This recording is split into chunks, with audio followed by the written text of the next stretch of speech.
Levantou-se então uma tempestade dessas tremendas, com vento forte, o que era, aliás, comum no lago.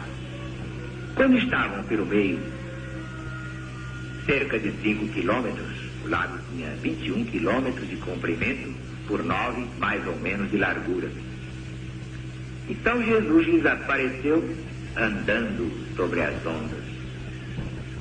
Imediatamente respondeu ao medo dos discípulos, dizendo: não temais, sou eu. E chegaram à outra margem. Claro que Jesus tinha poder de andar sobre as águas do mar. Como é que não?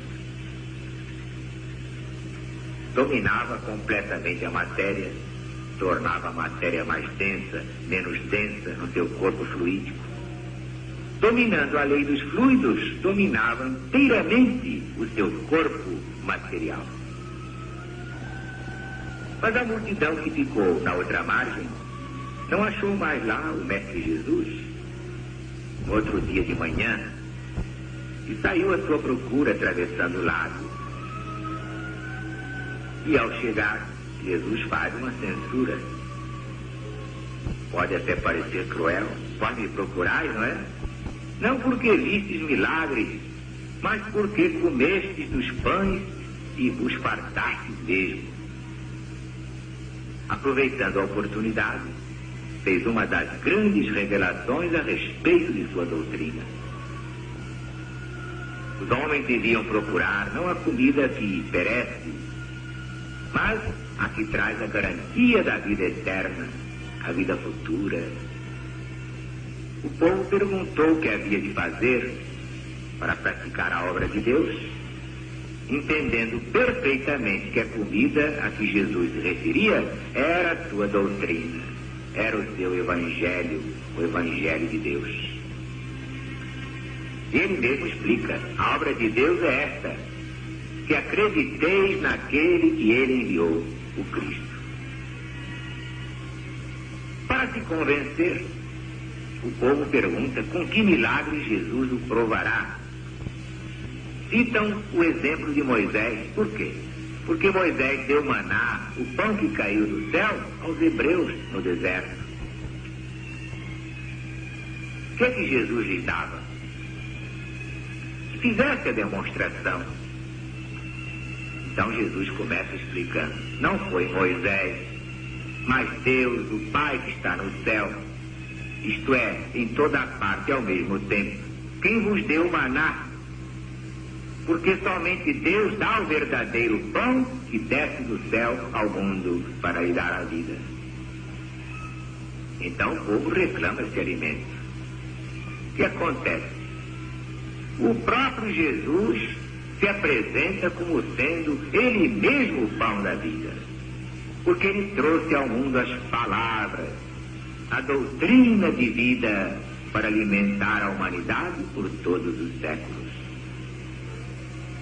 Declarou: eu sou o pão da vida. E explica logo a seguir, bem claramente, para não deixar dúvidas, que ele falava da sua doutrina. Quem vem a mim, de modo algum terá fome. Aquele que crê em mim, nunca jamais terá sede.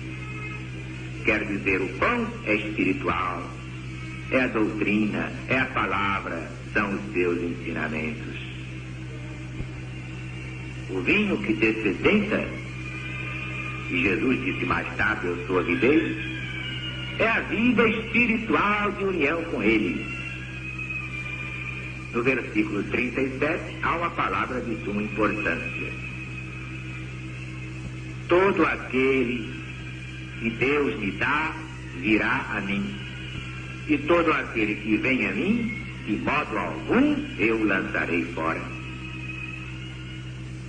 Ora, se compararmos com a outra palavra de Jesus: Pai, assim como me deste poder sobre toda a humanidade, a fim de que conceda a vida eterna a todos aqueles que me tens dado, vamos encontrar essas palavras no capítulo 17 desse mesmo Evangelho.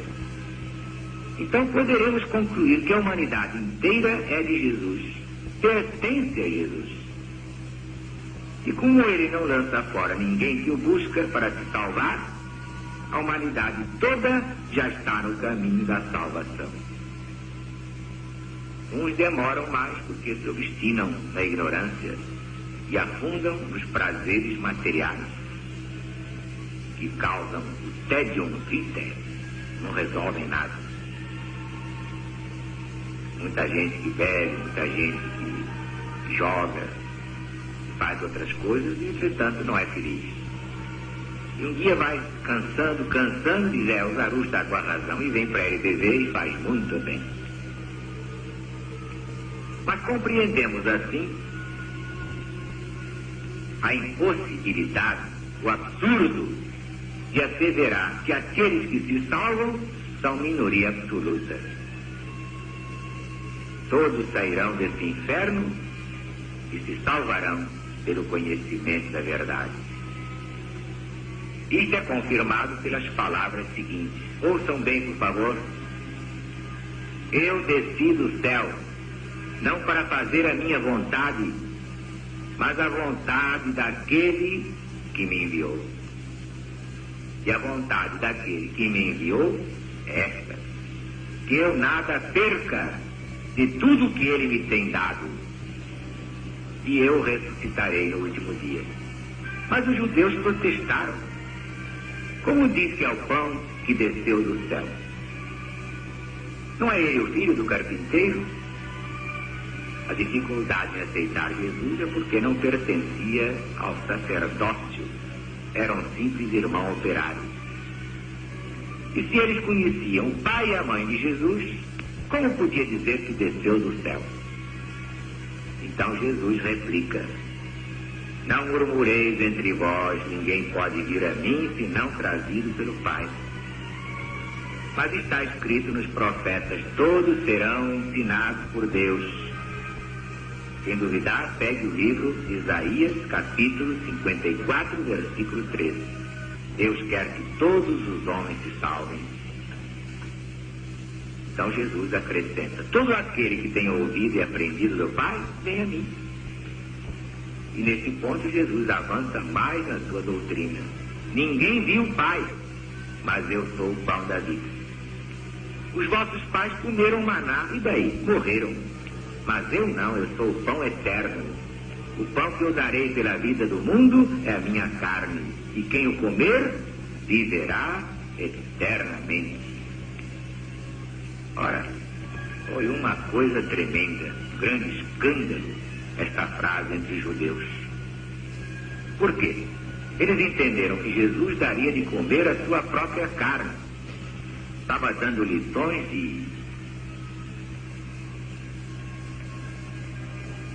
verdadeiro canibal, antropofagia. Então Jesus reafirma enfaticamente para a multidão que não podia penetrar o sentido espiritual do seu ensinamento. Se não comeis a carne do Filho de Deus e não bebeis o seu sangue, não tendes a vida em vós. Quem come a minha carne, quem bebe o meu sangue, tem a vida eterna. Porque a minha carne é verdadeira comida, meu sangue é verdadeira bebida. Quem come minha carne e bebe meu sangue, permanece em mim e eu nele. Quem de mim se alimenta, viverá por mim. Este é o pão vivo que desceu do céu. Quem come esse pão, viverá eternamente. E todas essas coisas Jesus ensinava na sinagoga de Cafarnaum. Mas os próprios discípulos de Jesus interpretaram suas palavras ao pé da letra. Como é? Tinham de fato, então, de comer a carne dele, beber o sangue dele? Ué, como poderia ocorrer semelhante coisa? Mas a estes, aos discípulos, aqueles que já tinham capacidade de entender, Jesus explica: o Espírito vivifica, a carne para nada aproveita. As palavras que eu vos tenho dito são espírito e vida. Só os iniciados nos meus ensinamentos podem entender o que eu ensino simbolicamente. Minha carne é o meu evangelho, meu sangue é a minha palavra. Só o espírito pode dar vida, a carne para nada vale. Minhas palavras são espírito e são vida. Claro que não podem ser interpretadas ao pé da letra, mas pela compreensão espiritual. Como dizia São Paulo, as coisas espirituais se discernem espiritualmente. Do contrário, parecem loucura. Diz mais São Paulo, a letra mata, o espírito vivifica. Como está na segunda epístola aos Coríntios, capítulo 3, versículo 6. O pão vivo que desceu do céu é a própria carne de Jesus para nos alimentar. São os seus ensinamentos de vida eterna. É a palavra de Deus, é a palavra de Jesus. Quem seguir esses ensinamentos se alimentará deles para todo sempre. Viverá deles, obedecendo a eles tão intimamente como se estivesse comendo a própria carne de Jesus, bebendo o sangue dele. E alguns discípulos não gostaram e ficaram achando que Jesus não estava muito normal, se afastaram dele. Não podiam admitir semelhante antropofagia e só a compreendiam nesse sentido. E eram discípulos, hein? Quer que eu vou dizer? E quer que eu vou me queixar de gente que acha que eu fiz isto ou aquilo? Não faço nada que Jesus não manda. Eu tenho meus sinais, recebo os meus sinais das minhas visões, dos meus sonhos, das minhas intuições. Eu não tenho ideias próprias, nem quero ter vontades próprias. Eu só faço o que ele quiser, o que ele mandar. Quero ser apenas instrumento e nada mais. Confio é nele, exclusivamente nele. Nem em mim eu quero confiar. Faço de olhos fechados o que ele disser. Faça, eu faço.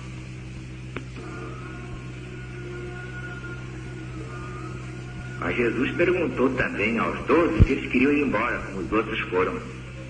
Vemos que Jesus prefere perder todos a modificar o ensinamento da verdade, a desobedecer ao chefe divino, ao Cristo planetário, ainda que fique sozinho, mas a verdade ele a dará, custe o que custar.